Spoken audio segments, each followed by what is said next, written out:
तो ध्यान दीजिए, एकक कोशिका से संबंधित एक महत्वपूर्ण टॉपिक मैं आपसे डिस्कस करने जा रहा हूं, जिसे समझना बहुत ही जरूरी है। ओके, तो डियर स्टूडेंट, आपने एकक कोशिका की जितनी भी परिभाषा पढ़ा, आपने समझा होगा कि किसी भी एकक कोशिका में जो परमाणु की स्थिति होती है, यानी किसी भी एकक कोशिका में परमाणु पाया कहा जाता है, वो तीन स्थितियां मुख्य रूप से होती है। ओके, या तो कोने पर परमाणु रहेगा, या तो फलक पर रहेगा, या तो केंद्र पर बीच में रहेगा। ओके, जितने भी एकक कोशिका मैंने तीन एकक कोशिका की डेफिनेशन बताया, आपने इन तीनों में आपने समझा होगा कि एकक कोशिका के या तो कोने पर परमाणु रहेगा, या तो फलक पर परमाणु रहेगा, या तो केंद्र पर परमाणु रहेगा। ओके, अब यही चीज मैं समझाना चाहता हूँ, किसी एकक कोशिका के यदि कोने पर परमाणु जो है, किसी एकक कोशिका के जो कोने पर परमाणु रखा गया है, उसका कितना योगदान होता है उस एकक कोशिका को बनाने में। तो ध्यान दीजिए, परमाणु कहाँ पर स्थित है एकक कोशिका में, और एकक कोशिका को बनाने में उसका कितना हिस्सा यूज किया जाता है। Okay, by mass. तो यदि परमाणु कोने पर है, यदि परमाणु कहाँ है जी, कोने पर है, तो उसका 1/8 हिस्सा काम आएगा किसको, एकक कोशिका को बनाने में। ओके, एक बार फिर से ध्यान दीजिए, ये याद कर लीजिए, यदि परमाणु कोने पर है, यदि परमाणु कोने पर है तो उसका केवल 1/8 हिस्सा ही उस एकक कोशिका को बनाने में यूज किया जाएगा। ध्यान दीजिए, जैसे परमाणु यहाँ पर रखा है कोने पर, तो कोने पर परमाणु रखा गया है। सरल एकक कोशिका की परिभाषा क्या होती है, वह एकक कोशिका जिसके प्रत्येक कोने पर परमाणु स्थित हो। तो अब जैसा कि जानते हैं 8 कोना होता है।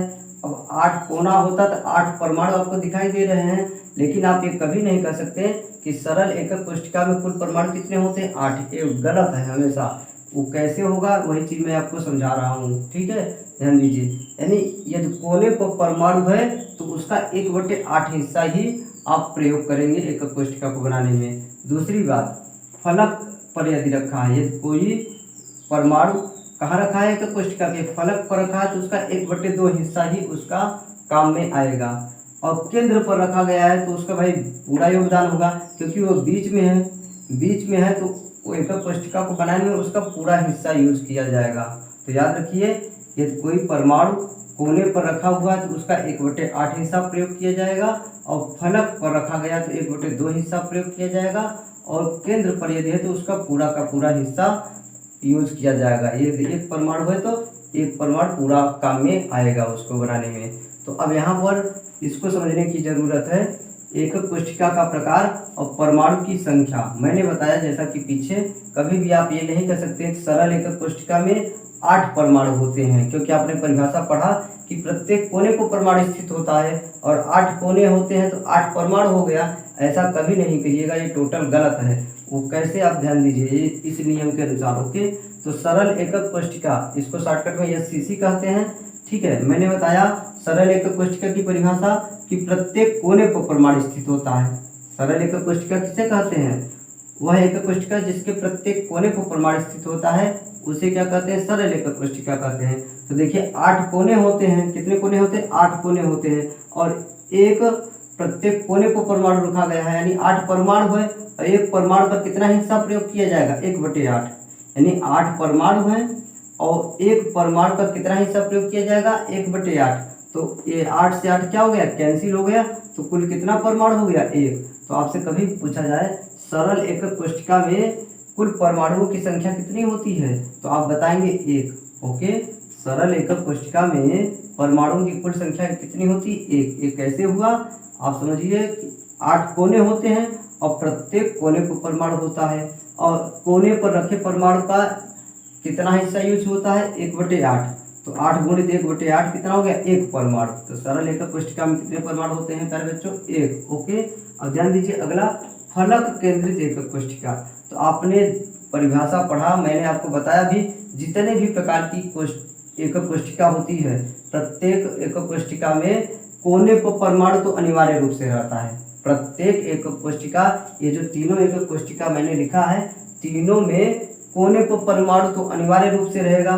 इसका मतलब एक परमाणु तो क्या हो गया, फिक्स हो गया, क्योंकि इसी नियम से प्रत्येक कोने पर परमाणु रखा हुआ है, तो प्रत्येक कोने पर परमाणु रखा हुआ है, तो उसका आपने रिजल्ट निकाला कि इफेक्टिव परमाणु कितना है, 1। तो यानी सब में तो क्या होगा, एक एक परमाणु तो फिक्स हो चुका है। एफसीसी में भी एक परमाणु फिक्स हो चुका है और अंतः केंद्रित में भी एक परमाणु फिक्स हो चुका है इसी रूल से। ओके, अब आगे इसको समझने की जरूरत है।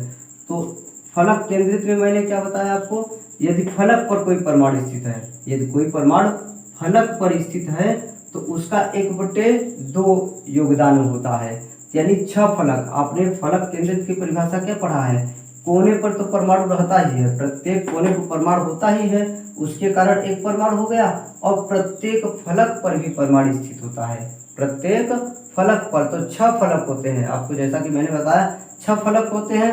तो एक फलक का योगदान कितना है, 1/2, तो 6 फलक है तो क्या हुआ, 2 1 का 2, 2 3 6, तो ये क्या हो गया मेरे बच्चों, 3 1 4 हो गया। कितना हो गया ये, 3 1 4, गलती से लिख दिया गया था, ध्यान दीजिए, आप क्लियर कर लीजिए। 6 फलक होते हैं, प्रत्येक फलक पर परमाणु है, तो एक फलक का योगदान कितना, 1/2। तो आप ध्यान दीजिए, 2 3 6, तो 3 1 4। तो आप याद रखिए, आपसे पूछा जाए फलक केंद्रित एकक कोशिका में कुल कितने परमाणु होते हैं, तो बताइएगा 3 1 4 परमाणु होते हैं। कितने परमाणु होते हैं, 4 परमाणु होते हैं। उसी तरीके से तीसरा भी ध्यान दीजिए, अंतः केंद्रित एकक कोशिका। आपने परिभाषा पढ़ा कि प्रत्येक कोने पर परमाणु होने के साथ साथ बीच में परमाणु होता है। यदि कोई परमाणु बीच में केंद्र पर रहता है तो उसका पूरा पूरा योगदान है। तो प्रत्येक कोने वाला परमाणु तो 1 हो गया और एक सेंटर वाला हो गया, तो 1 1 2 परमाणु हो गया। ओके, तो इस तरह से आप ये एकक कोशिका का प्रकार और उनमें परमाणु की संख्या आप याद रखिए। सरल एकक कोशिका में कितने परमाणु होते हैं, 1, और फलक केंद्रित एकक कोशिका में कितने परमाणु होते हैं जी, 4। अंतः केंद्रित एकक कोशिका में कितने होते हैं, 2। ओके, तो इसको आप नोट कर। ओके प्यारे बच्चों, तो ध्यान दीजिए, एकक कोशिका से संबंधित दूसरा महत्वपूर्ण टॉपिक यहाँ है एकक कोशिका का प्रकार और परमाणु की त्रिज्या व कोर की लंबाई में संबंध। जैसा कि आप समझ पाए पीछे, एकक कोशिका में परमाणु स्थित होता है और एकक कोशिका जो होती है घन के आकार की होती है। तो एकक कोशिका के प्रत्येक कोने पर या फलक पर परमाणु स्थित होता है, तो परमाणु क्या होता है, गोलाकार होता है। परमाणु को हम गोला से व्यक्त करते हैं। तो परमाणु की त्रिज्या r और कोर की लंबाई a में संबंध क्या होता है। ओके, तो ध्यान दीजिए, 3 प्रकार की एकक कोशिका आपके सिलेबस में है, समझ पाए। जैसा कि मैंने बताया, तो तीनों प्रकार की एकक कोशिका में परमाणु की त्रिज्या व कोर की लंबाई में संबंध क्या होता है, मैं आपको बताने जा रहा हूँ। तो ध्यान दीजिए, सरल एकक कोशिका, सरल एकक कोशिका में जो परमाणु की त्रिज्या और कोर की लंबाई में संबंध होता है, a बराबर 2r, a बराबर 2r या r बराबर a/2 होता है। a बराबर 2r कहिए, है ना। a क्या है, कोर की लंबाई, r क्या है, त्रिज्या, तो r बराबर a/2। ये दो कहाँ आ जाएगा, बट्टे में, दोनों ही सही है। ओके, और ध्यान दीजिए, फलक केंद्रित एकक कोशिका, फलक केंद्रित एकक कोशिका में क्या संबंध होता है, 1 करण में 2 बराबर 4r। 1 करण में 2 बराबर क्या होता है, 4r, या r बराबर 1 करण में 2, ये 4 कहाँ आ जाएगा, बटे में। ओके, तो याद रखिए, सरल एकक कोशिका में ये रिलेशन होता है, फलक केंद्रित एकक कोशिका में ये संबंध होता है। अब तीसरा ध्यान दीजिए, अंतः केंद्रित एकक कोशिका में क्या रिलेशन होता है, 1 करण में 3 बराबर 4r होता है। ध्यान दीजिए, 1 करण, यहाँ 1 करण 2 है, यहाँ 1 करण में 3 है, बराबर 4r, तो r बराबर 1 करण में 3/4। तो आप याद रखिए, बहुत ही महत्वपूर्ण टॉपिक है, सरल एकक कोशिका, फलक केंद्रित एकक कोशिका और अंतः केंद्रित एकक कोशिका के परमाणु की त्रिज्या व कोर की लंबाई में संबंध। और ये संबंध कैसे आया, आइए मैं आपको समझाने की कोशिश करता हूँ। बहुत ही आसान है। जैसे आपने सरल एकक कोशिका की परिभाषा पढ़ा है कि प्रत्येक कोने पर परमाणु स्थित होता है।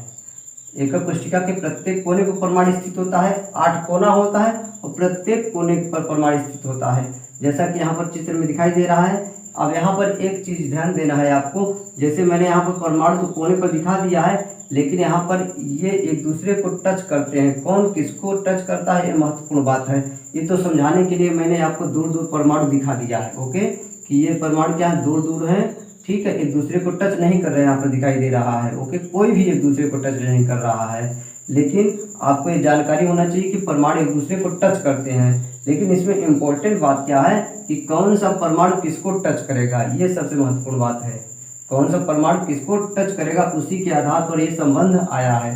तो ध्यान दीजिए, ये सरल एकक कोशिका में कौन परमाणु टच करेगा, ये दोनों परमाणु एक दूसरे को टच कर सकते हैं। ये दोनों परमाणु एक दूसरे को टच करते हैं, ये दोनों परमाणु एक दूसरे को टच करते हैं, और ये दोनों एक दूसरे को टच करेंगे, और ये दोनों एक दूसरे को टच करेंगे। समझ पा रहे हैं। जो साइड पर है, समझ पा रहे हैं, ये साइड वाला रिलेशन, ये परमाणु इसको टच करेगा और ये भी इसको टच कर सकता है, ये भी इसको टच कर सकता है और ये आपस में टच करेंगे, लेकिन कभी ये एक दूसरे को टच नहीं करेंगे, ये कभी एक दूसरे को टच नहीं करेंगे। उसी प्रकार नीचे भी ये एक दूसरे को टच कर सकता है, ये एक दूसरे को टच कर सकता है, ये भी एक दूसरे को टच करेगा और ये भी एक दूसरे को टच करेगा, लेकिन कभी ये एक दूसरे को या ये एक दूसरे को कभी टच नहीं करेंगे। इस कोने वाला और इस कोने वाला कभी टच नहीं करेगा, या ये इस कोने का टच नहीं करेगा। ओके, तो यही दो परमाणु की कल्पना कर लीजिए। ये मैंने जो दो परमाणु बनाया है, इसी को, ये भुजा की लंबाई है, यहाँ से यहाँ तक समझ पा रहे हैं, ये घन के भुजा की लंबाई है, एक कोशिका जो है उसके भुजा की लंबाई है, आपको समझ में आ रहा है, ठीक है। ये तो ये समझ लीजिए, ये क्या है, यही पार्ट मैंने बनाया है, ये कोर की लंबाई है और ये क्या है, परमाणु की त्रिज्या r, परमाणु की त्रिज्या r, तो r क्या हो गया, 2r हो गया, r क्या हो गया, 2r, और ये a, तो a बराबर 2r हो गया। उसी प्रकार आप ध्यान दीजिए, यहाँ पर फलक केंद्रित एकक कोशिका में कौन किसको टच करेगा, इंपॉर्टेंट बात ध्यान दीजिए, कौन किसको टच करेगा, ये चीज मैं बता रहा हूँ आपको। तो जैसे फलक केंद्रित एकक कोशिका में ये एक दूसरे को टच करेंगे, यानी फलक, यानी ये जैसे ऊपर वाला फलक है, ऊपर वाला सतह है, तो इस कॉर्नर वाला एक दूसरे को टच कर सकता है और ये भी एक दूसरे को टच करेंगे, लेकिन ये आपस में एक दूसरे को टच नहीं करेंगे, ये एक दूसरे को टच नहीं करेंगे। ये वाला जो टच किया वो नहीं टच करेगा, ये जो उसमें छूटा हुआ था, यानी ये एक दूसरे को विकर्ण वाले, आप ऐसा कह सकते हैं, एक दूसरे को टच कर सकते हैं। उसी तरीके से यहाँ ये एक दूसरे को टच करेंगे और ये एक दूसरे को टच करेंगे। ओके, तो ध्यान दीजिए, वही मैंने रिलेशन बनाया है। जैसे एक दूसरे को टच करेंगे तो ये आपका कोण पता है 90 डिग्री है, घन में प्रत्येक कोण कितना होता है, 90 डिग्री होता है। तो ये क्या हो गया, एक प्रकार से समझ लीजिए, ये हो गया विकर्ण, ये क्या हो गया, फलक का। घन में विकर्ण आप याद रख लीजिए डायरेक्ट, घन में विकर्ण दो प्रकार का होता है, एक फलक वाला विकर्ण होता है, क्या होता है, फलक विकर्ण होता है, क्या होता है, फलक विकर्ण, ठीक है। ये फलक विकर्ण होता है एक, जिसकी बात यहाँ मैंने किया है, एक करण दो, और ये क्या होता है, याद रखिए, अंतः विकर्ण, इसको आप समझ लीजिए, अंतः विकर्ण के नाम से फार्मूला याद कर लीजिए, अभी मैं समझा रहा हूँ, ठीक है। घन का जो विकर्ण होता है दो प्रकार का, एक फलक का विकर्ण एक कर्ण में 2, और एक अंतः विकर्ण क्या होता है, एक कर्ण में 3 होता है। तो देखिए, ये फलक वाले एक दूसरे को टच कर रहे हैं, तो ध्यान दीजिए, इस तरीके से एक परमाणु त्रिज्या r है, ये पूरा क्या हो गया, 2r हो गया, क्योंकि परमाणु त्रिज्या तो इधर r रहेगा, इधर r रहेगा, तो ये पूरा क्या हो गया, 2r हो गया। तो और ये जो विकर्ण है, यही मैं बता रहा हूँ, ये फलक विकर्ण की लंबाई एक कर्ण में 2 होता है, तो ये 2r r, ये तीनों को जोड़ेंगे तो क्या हो जाएगा, 4r हो जाएगा, r 2r 2r और 2r क्या हो गया, 4r, तो एक करने में 2 बराबर क्या हो गया, 4r। इसी तरीके से आप ध्यान दीजिए, इसमें अंतः केंद्रित में क्या होगा, एक करने में 3 इसी प्रकार हो जाएगा। तो इसको आप याद रखिए, बहुत ही महत्वपूर्ण टॉपिक है।